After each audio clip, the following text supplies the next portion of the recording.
प्रिय भक्तगण, भारत व्रतों का देश है। प्रत्येक व्रत अपना अपना अलग अलग महत्व तथा पृथक पृथक फल रखता है। जन साधारण व्रतों से परिचित है। मंगलवार के देवता का वार है। मंगल देवता जब प्रसन्न हो जाते हैं तो अपार धन संपत्ति, राज्य, सुख, भोग, आरोग्य, ऐश्वर्य, सौभाग्य, संतान आदि प्राप्त किया करते हैं। विवाद में शत्रुओं पर विजय, युद्ध में विजय, उच्च पद की प्राप्ति सभी मंगल की कृपा का फल होता है। भाग्यवश मंगलदेव की कृपा ना रहे, मंगल नीच स्थानों अथवा मंगल की क्रूर दिशा चल दे तो यह है देव सुख, वैभव, भोग, संतान तथा धन को नष्ट कर दिया करता है। सुख ऐश्वर्य की प्राप्ति और कष्ट के निवारण हेतु मंगलवार का व्रत करना चाहिए। स्वभाव की क्रूरता, रक्त विकार, संतान की चिंता, संतान को कष्ट, कर्ज का न चूकना, धन की प्राप्ति न होना आदि के निवारण हेतु मंगलवार का व्रत परम श्रेष्ठ साधन है।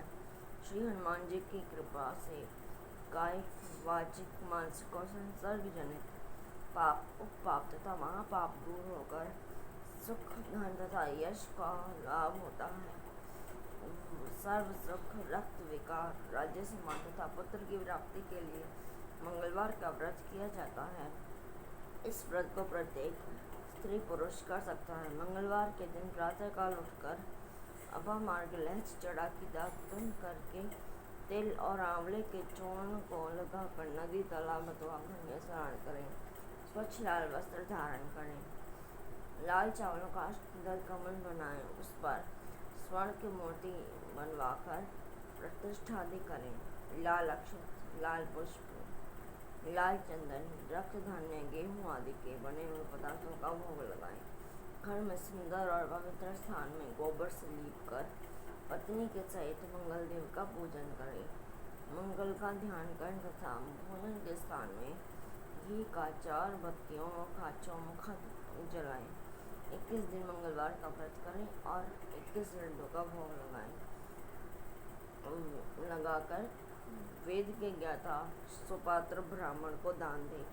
दिन में केवल एक ही बार भोजन करें। मंगल देव के 21 नाम निम्न हैं: मंगल, भूमिपुत्र, ऋणहर्ता, धन प्रदा, स्थिरासन, महाकाय, सर्वकामार्थ साधक, लोहिताक्ष, साम, गानांग, कृपाकर, धरात्मज, कुज, भौम, भूमिजा, भूमिनंदन, अंगारक, यम, सर्वरोगहारक, वृष्टिकर्ता, पापहर्ता, सब काम फलदाता।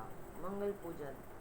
मंगल भूमि का पुत्र है, अतः मंगल के पूजन में मंगल ग्रह की आकृति बनाने अथवा पृथ्वी को मंगल का स्वरूप मानकर उसका षोडशोपचार पद्धति से करें। पूजन में ओम अंगारकाय नमः मंत्र का प्रयोग सर्वत्र करें। पूजन में लाल पुष्प, लाल चंदन और लाल वस्त्र का प्रयोग करें। स्त्री तथा कन्याओं को यह व्रत विशेष रूप से लाभप्रद है। उनके लिए पति का अखंड सुख, संपत्ति तथा आयु की प्राप्ति होती है और वह कभी भी विधवा नहीं होती। स्त्रियों को मंगलवार के दिन पार्वती, मंगल, गौरी पूजन करके मंगलवार व्रत की कथा कहनी अथवा सुननी चाहिए। मंगला गौरी व्रत कथा सुननी चाहिए। यह का अर्थ सर्व कामार्थ, सर्व कल्याण को देने वाली है। अथ उद्यापन विधि। 21 दिन के बाद अथवा इच्छा पूर्ति होने पर मंगलवार के व्रत का उद्यापन करें। उद्यापन के अंत में 21 ब्राह्मणों को भोजन कराकर यथाशक्ति स्वर्ण का दान करें। आचार्य को यथाशक्ति दक्षिणा देकर लाल बैल का दान करें। फिर स्वयं भोजन करें। मंगल देव की पूजा करके मंगलवार व्रत की कथा को सुने। मंगल देव की आरती करें, प्रसाद भक्तों में बांटें। व्यास जी बोले, एक समय नैमिषारण्य तीर्थ में 88,000 मुनि एकत्र होकर पुराणों के ज्ञाता श्री सूत जी से पूछने लगे। शौनकादि ऋषि बोले, हे महामुने, आपने अनेक पुराणों की कथा सुनाई है। आप कृपा कर ऐसा व्रत या कथा बताएं जिसके करने से संतान की प्राप्ति हो तथा मनुष्य को रोग शोक अग्नि सर्प आदि का भय न हो। क्योंकि कलयुग में जीवों की आयु कम है, फिर भी इस पर भी उन्हें रोग आदि घेरे रहेंगे, तो श्री हरि का ध्यान कैसे कर सकते हैं। श्री सूत जी बोले, हे महामुनियों, तुमने बहुत ही सुंदर कथा पूछी है। श्री भगवान कृष्ण और युधिष्ठिर का संवाद सामने कहता हूँ, ध्यान से सुनो। एक समय पांडवों की सभा में श्री कृष्ण जी बैठे हुए थे। युधिष्ठिर ने श्री कृष्ण से प्रश्न किया, हे भगवान नंदनंदन गोविंद, आपने मेरे लिए अनेकों कथाएं सुनाई हैं। कृपा करके कोई ऐसा व्रत या कथा बताएं जिसके करने से मनुष्य को पुत्र की प्राप्ति हो। प्रभु, बिना पुत्र जीवन व्यर्थ है और बिना पुत्र नरकगामी होता है तथा पितृ ऋण छुटकारा नहीं मिल सकता है और ना पुण्य नामक नरक से उद्धार हो सकता है। अतः पुत्रदायक व्रत बताएं। भगवान श्री कृष्ण बोले, हे राजन, मैं एक प्राचीन इतिहास सुनाता हूँ, ध्यान देकर सुनो। कुंदनपुर नामक एक नगर था। उसमें नंदा नामक एक ब्राह्मण रहता था। भगवान की कृपा से सब कुछ था, फिर भी वह इस पर दुखी था। इसका एकमात्र कारण यह था कि ब्राह्मण की स्त्री सुनंदा के कोई प्राप्त संतान नहीं थे। ब्राह्मण की स्त्री सुनंदा पतिव्रता थी, भक्ति पूर्वक हनुमान जी की आराधना करती थी। मंगलवार के दिन व्रत के अंत में भोजन लगाकर हनुमान जी का भोग लगाने के बाद स्वयं भोजन करती थी। एक दिन मंगलवार के दिन ब्राह्मण कार्य की अधिकता से हनुमान जी का भोग न लगा सकी, तो ब्राह्मण को बहुत दुख हुआ। उसने कुछ भी नहीं खाया पिया और अपने मन में प्रण करके सो गई कि अब तो अगले मंगलवार को ही महावीर जी का भोग लगाकर अंजल ग्रहण करूंगी। ब्राह्मणी रोजाना भोजन बनाती थी, परंतु स्वयं भोजन नहीं करती थी और मन ही मन से श्री हनुमान जी की आराधना करती रहती थी। इसी प्रकार 6 दिन व्यतीत हो गए। ब्राह्मणी सुंदर अपने निश्चय के अनुसार भूखी प्यासी रही। मंगलवार को सुनंदा प्रातःकाल ही मूर्छित होकर गिर पड़ी। उसकी भक्ति के प्रभाव से हनुमान जी प्रसन्न हो गए और प्रकट होकर बोले, मैं तेरी भक्ति से प्रसन्न हूँ, तू वर मांग। सुनंदा बोली, प्रभु, मेरी कोई संतान नहीं है, कृपा करके पुत्र व कन्या प्रदान करें, आपकी अति कृपा होगी। श्री महावीर जी बोले, तेरी इच्छा पूर्ण होगी, तेरी कन्या पैदा होगी और उसके अष्टांग रोज सोना दिया करेंगे। इस प्रकार से कहकर श्री महावीर जी अंतर ध्यान हो गए। ब्राह्मणी बहुत ही प्रसन्न हुई, सभी समाचार अपने पति से कहा। ब्राह्मण देव कन्या का वरदान सुनकर कुछ दुखी हुए, पर तो सोने की बात सुनी तो बहुत प्रसन्न हुए। विचार किया, कन्या के साथ में घंटा भी समाप्त हो जाएगी। श्री महावीर जी की कृपा से वह ब्राह्मणी गर्भवती हुई और 10वें महीने में जाकर उसे कन्या रूपी रत्न प्राप्त हुआ। वह बालिका अपने पिता के घर में जिस प्रकार शुक्ल पक्ष का चंद्रमा बढ़ता है, उसी प्रकार वह अपने घर में नित्य बढ़ने लगी। 10वें दिन ब्राह्मण ने इस बालिका का नामकरण संस्कार कराया, तो इसके कुल पुरोहित ने इस बालिका का नाम रत्नबाला रखा, क्योंकि यह कन्या सोना दिया करती थी। इस कन्या ने पूर्व जन्म में बड़े विधि विधान पूर्वक मंगलदेव का व्रत किया था। रत्नबाला का अष्टांग बहुत सा सोना देता था। इस सोने से वह ब्राह्मण बहुत ही धनवान हो गया, जिससे उस नंदा ब्राह्मण को बहुत ही मल तथा अभिमान हो गया। सुनंदा ने देखा कि उसकी पुत्र विवाह के योग्य हो गई है, तो अपने पति ब्राह्मण देवता को अत्यंत प्रसन्न देखकर बोली, मेरी पुत्री रत्नबाला विवाह के योग्य हो गई है, अतः आपको इस सुंदर तथा योग्य वर देकर विवाह कर दे। क्योंकि शास्त्रों की आज्ञा है, 8 वर्ष में गौरी, 9 वर्ष में रोहिणी, 10 वर्ष तक कन्या, इसके बाद रजस्वला संज्ञा हो जाती है। गौरी के दान से पाताल लोक की प्राप्ति होती है, रोहिणी के दान से बैकुंठ की प्राप्ति होती है। कन्या के दान से सुखों की प्राप्ति होती है। अगर एक पति रजस्वला का दान किया जाता है तो गौरव नरक की प्राप्ति होती है। ब्राह्मण बोला, अभी तो रजस्वला 10 वर्ष की है और देख, मैंने तो 16-16 साल की कन्याओं के विवाह करा है, अभी जल्दी ही क्या है। ब्राह्मणी बोली, आपको तो लोभ अधिक हो गया है। अगर 11वें वर्ष में विवाह नहीं होता तो उसके मासिक धर्म का रक्त पिता और व्रत को पान करना पड़ता है। शास्त्रों में कहा भी है, माता पिता बड़ा भाई रजस्वला कन्या को देखते हैं तो वह अवश्य नरकगामी होते हैं। ब्राह्मण बोला, अच्छा, कल मैं अवश्य ही लड़का देखने के लिए जाऊंगा और दूत को भेजूंगा। दूसरे दिन ब्राह्मण ने अपने दूत को बुलाया और आज्ञा दी कि जैसे मेरी सुंदर कन्या है वैसा ही सुंदर वर तलाश कर लाओ।